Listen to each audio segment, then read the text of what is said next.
What's good, everybody? Joey J. Ping here, checking in live, respectmyregion.com. Back on another episode of the RMR Breakdown. Today, brought to you guys by LiveHappie.com and the Respect My Region Podcast Network.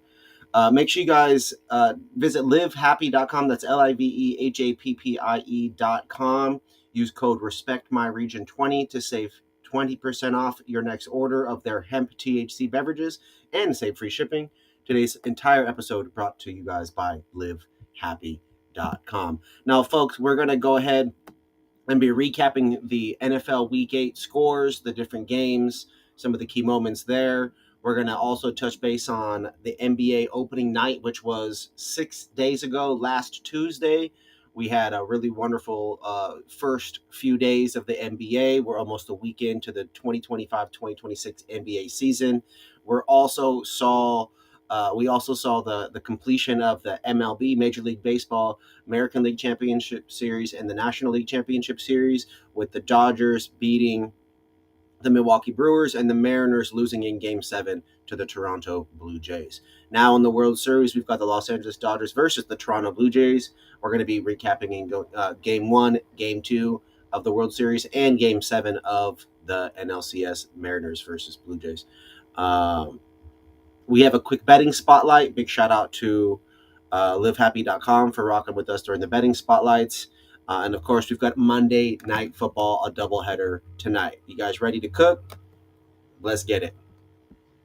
Up first, guys, we have the NFL Week 8. We're going to read the game tonight is obviously Washington Commanders and the Kansas City Chiefs. But we also had a number of very exciting games yesterday on Sunday and this last week on Thursday as well. To end the evening, we had the Green Bay Packers and the Pittsburgh Steelers yesterday, Sunday Night Football. The Packers 35, Pittsburgh 25. Pittsburgh's quarterback, Aaron Rodgers, Hall of Famer, Super Bowl champion with the Packers, has had a rocky career since leaving the Packers, but ultimately took the L against his own team. The Tennessee Titans lost 14 to the Indianapolis Colts 38. The Colts are, I want to say, 7-1 or 8-1. I think it's 7-1 now with after 8 weeks all in. Dallas Cowboys put up an L yesterday, 24 to the Broncos 44. Broncos were really in control the entire game. I watched this when I was at work yesterday. Tampa Bay Buccaneers and Baker Mayfield smacked up on the New Orleans Saints 23-3. Tampa Bay Buccaneers get the W.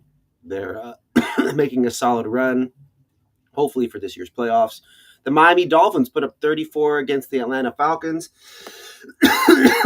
We just don't know what we're going to get with the Atlanta Falcons, folks. We know what to expect from the Dolphins. We know what to expect from some of the teams around the NFL. But right now, we just don't know what we're going to get from the Falcons, and that's why they took a L, 34-10.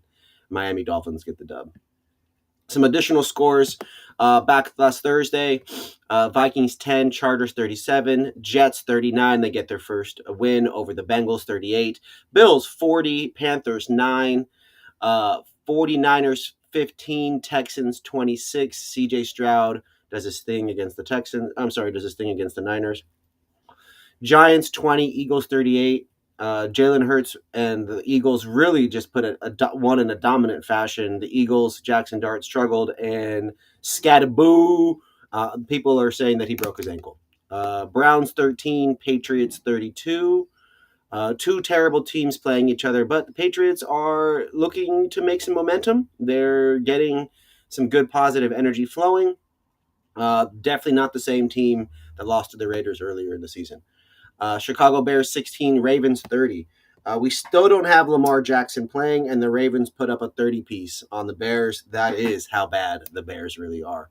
As I said, Dolphins 34, Falcons 10, and as I previously said, Buccaneers 23, Saints 3, Cowboys 24, Broncos 44, Titans 14, Colts 38, Packers 35, Steelers 25. And tonight, Monday Night Football, Commanders from Washington go to Kansas City to play the Chiefs. The Chiefs, which put up a 40-piece last week over the Raiders, which had a bye week this week. My pick is still going to be the Chiefs, but we'll get into that here later this evening. Folks, that was the NFL weekly update, NFL Week 8 recap. Monday Night Football tonight. We'll talk about that in a moment. But so far, 8 weeks into the NFL season, we're starting to really see who the identities really are for each team across the league. Myself as a Raiders fan, we're at the bottom of the barrel, folks. We're week 8, bye week this week. We're getting a little bit of rest, a little bit of relaxation. Hopefully, they're focusing up because it's been a struggle for the Raiders in our Raider Nation. But as we saw this week, the Bills big dub, the Ravens big dub, Chiefs Monday Night Football, Chargers get a good game. It's really been Chargers over the Vikings 37-10. That's a huge win. You know what I'm saying? 49ers took the L. Giants are beat up now with Scatterboo hurt. You just don't know what's going to happen in the NFL week to week. These are some of the biggest, best, fastest, strongest athletes in the world. It's a unique game, and it's a battle week in and week out, and you just don't know what injuries are going to do. But with that said, you guys be sure to include on your next watch party next week, this Thursday, even tonight, Monday Night Football. I encourage you guys, place an order, livehappie.com, respect my region 20, save 20% off, free shipping as well. Definitely worth it. You're worth your time. Now, as we continue on today's RMR, the breakdown, our second segment of the show, the NBA. If you guys know me, you know I'm a Sonics fan. I'm a good basketball. I ref basketball for a majority of my life, like 8 years, something like that. And I miss it and I crave it every day being a part of the game. And so I watch basketball. If there's basketball on, I watch it, folks. Today, we actually have a great slate of basketball games. Today, 7 p.m., or actually, I'm sorry, this week we've got some really great games. Let me say this. Trailblazers, Lakers, Grizzlies, Warriors, Suns, Jazz, Nuggets, Timberwolves, Thunder, Mavericks, Nets, Rockets. Just got a really great series of games. In terms of opening night, last Tuesday, the 21st, really enjoyed what I've been seeing from the NBA so far. The biggest storylines, if you remember reading my article or hearing these previous episodes, is Kevin Durant is on the Rockets. We saw last week Russell Westbrook sign a deal with the Kings, and they got a dub. But opening night scores, Rockets 124, Thunder 125, double overtime game. I watched it start to finish. It was incredible. Shai Gilgeous-Alexander gets to his spot damn near every time. It doesn't take too many three-pointers, always tries to make the right pass, always tries to make take the right shots, and he did. He ultimately hit a two-pointer to put themselves up very, very late in the game. Warriors 119, Lakers 109. Lakers start the year off with a loss. Warriors get the dub. No LeBron. First time in LeBron's career that LeBron did not start and play in the first game of the season. He's dealing with sciatica injury. And so that Tuesday night, Rockets 124, Thunder 125, Warriors 119, Lakers 109. Now on Wednesday, I flew to Houston, you guys, and we had a full slate of NBA games. Like when I say full slate, 2, 4, 6, 8, 12. It looks like we had 14 games. I'm going to read through these scores quick because we've got a couple days of this to get through. Nets 117, Hornets 136, Heat 121, Magic 125, Cavaliers 111, Knicks 119. Knicks start off with a dub to start the year. Raptors 138, Hawks 118. 76ers 117, Celtics 116. Celtics start off with a loss against the 76ers. Crazy. Pelicans 122, Grizzlies 128, Pistons 111, Bulls 115. Weird. Wizards 120, Bucks 133, Giannis. Clippers 108, Jazz 129, Spurs 125, Mavericks 92. Literally beat their ass by 33 points.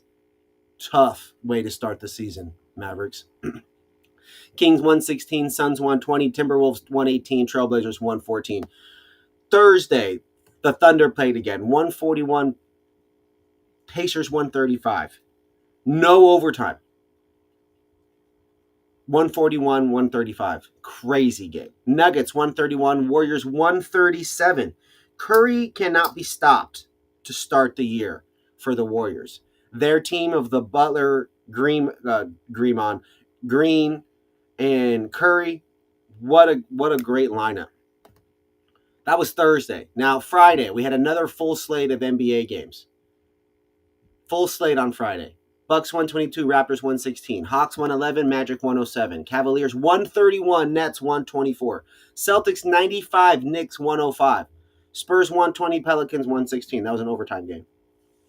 Heat 146 at Grizzlies 114. Heat won by 32 points, 146 points. That's incredible. Pistons 115, Rockets 111, Wizards 117, Mavericks 107, Jazz 104, Kings 105, Timberwolves 110, Lakers 128, Warriors 119, Trailblazers 139. Suns 102, Clippers 129. That was Friday, full slate. Over the weekend, we had another full slate. And when I say full slate, I mean like 10 plus games. Saturday, we only had 5 games, but Sunday, we had another like 9. All right. So I'm going to run through these real quick for you guys. Because if listen for your team. Bulls 110, Magic 98. Thunder 117, Hawks 100. Hornets 121, 76ers 125. Pacers 103, Grizzlies 128. Suns 111, Nuggets 133. When we read these scores out loud, you can really see the patterns and the trends of these scores with some of these teams. And then on Sunday, which was yesterday, Nets 107, Spurs 118. The Spurs crushing. Celtics 113, Pistons 119. Are the Celtics 0-3 to start the year? This is crazy. Jason Tatum's Achilles tear. Where's the rest of the team at? Knicks 107, Heat 115, Hornets 139, Wizards 113. Hornets 139, that's crazy. Bucks 113, Cavaliers 118, Pacers 110, Timberwolves 114. Raptors 129, Mavericks 139. Mavericks put up a 140. Let's go.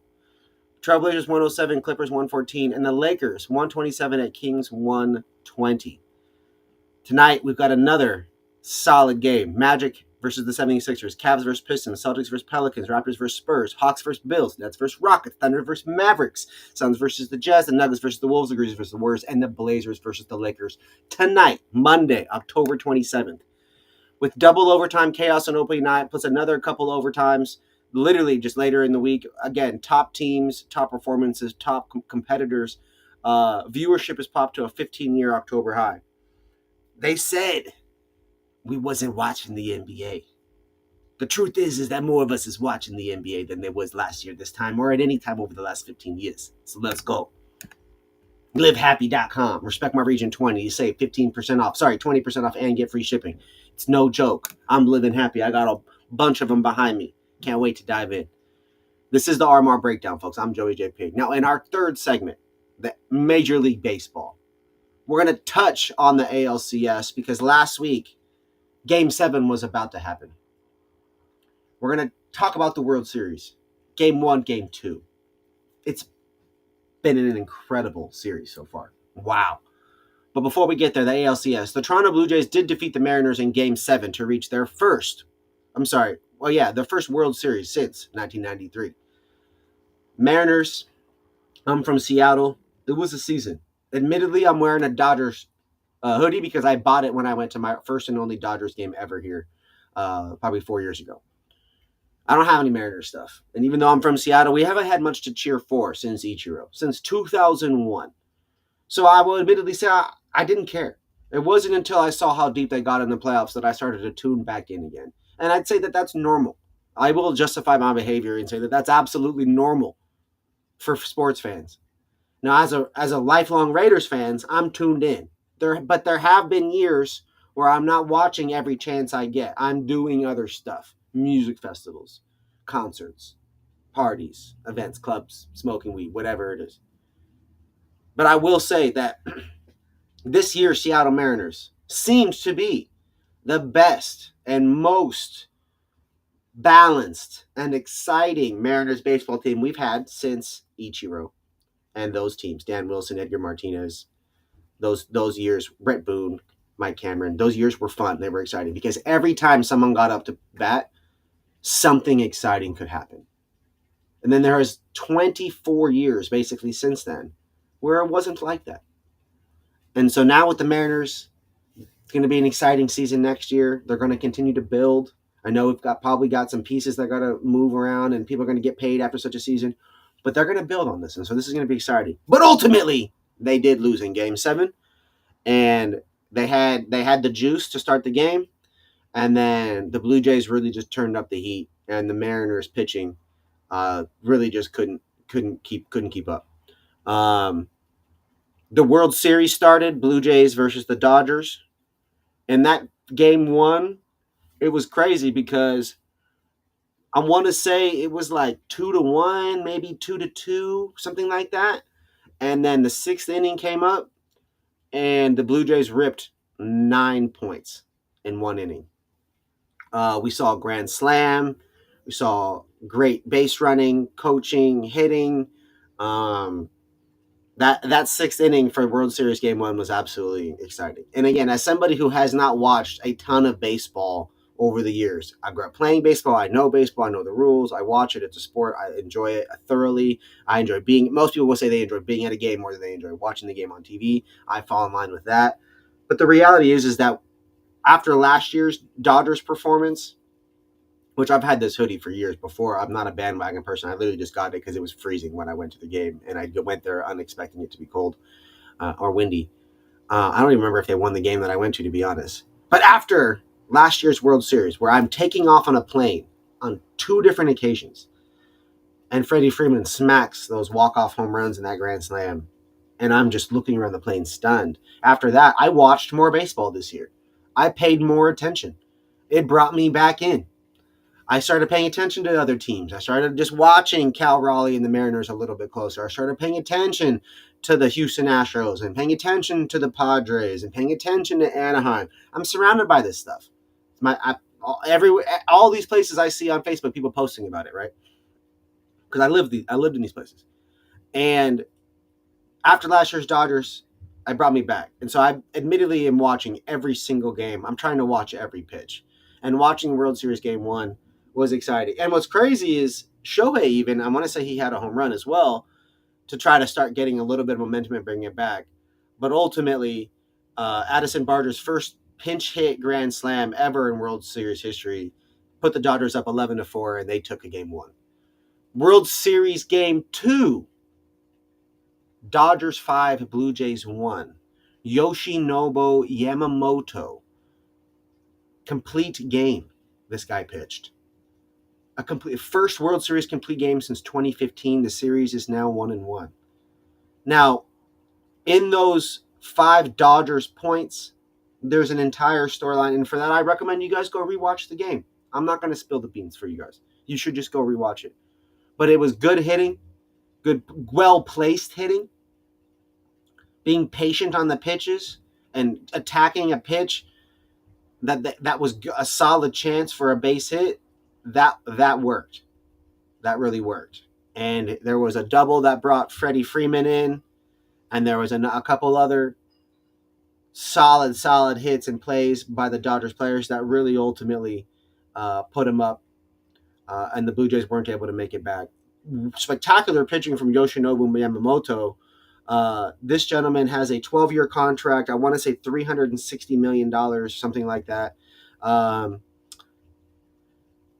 He pitched in Japan for a number of years first, then came over to the Dodgers, and he was like the MVP and the best pitcher over there for a couple years straight or something along those lines. This guy's a monster. He's an absolute monster. He's got 4 different pitches. He throws them all with perfection, and he literally threw like 100-pitch complete game. Absolutely annihilating. Just phenomenal. Game 3, Dodger Stadium. It's up next, so stay tuned. It's going to be exciting. I hope you guys are jacked up as I am, because I'm pumped. I'm very excited. Living here in Los Angeles, it's just exciting for other people to have that happen. I don't really care too much in terms of whether or not they win, besides the city going crazy. But I am super excited about the Mariners next year, and overall just excited to be falling back in love with baseball as I was when I was a kid. Now, segment 4, folks, brought to you guys by LiveHappie.com. This is the 4th time I'm mentioning my homies over at LiveHappie, LiveHappie.com. Respect My Region 20 to save free shipping and 20% off on their hemp THC seltzers. They're absolutely delicious, and I recommend them. Now, in this 4th segment, we're going to do a quick little betting spotlight. Angles to watch. No odds discussed here. Monday Night Football, Commanders at Chief. We're going to see a pass-heavy offense for Kansas City. We're going to see some Washington pressure. Ultimately, the Kansas City's red zone efficiency is going to decide it. My pick for the game on this Monday Night Football, the Chiefs. They're hard to beat right now. I'd be very surprised if they lost. World Series Game 3. The Dodgers are now at home. The stadium's going to be rocking. They say that Toronto gets crazy up there and that it's a noisy spot. I know that the Dodgers fans are going to be absolutely nuts. Uh, After Yamamoto's complete game, the bullpen freshman could tilt. It just comes down to pitching, and ultimately, it's hard to say which team has better hitters. I mean, Vladdy is absolutely crushing for Toronto, but you literally start off for the Dodgers with Shohei, Mookie Betts, Freddie Freeman, and then the fourth, the cleanup batter, is batting like 400 or something for the Dodgers. So it's just like, wow, how do you pitch around that or through that, right? And then my pick, though, I am going to go with this one. I'm going to go with the Dodgers on this swing, but I do think that Toronto might. If the Dodgers get this game, Toronto's going to get game 4. They're just not going to. They're not going to let them win twice in LA. They just can't. And then the NBA early trend, everybody. We're seeing some really tight games. We're obviously seeing some high scoring games. We're seeing some a balanced offense among teams that don't really have high level scores in terms of like velocity. But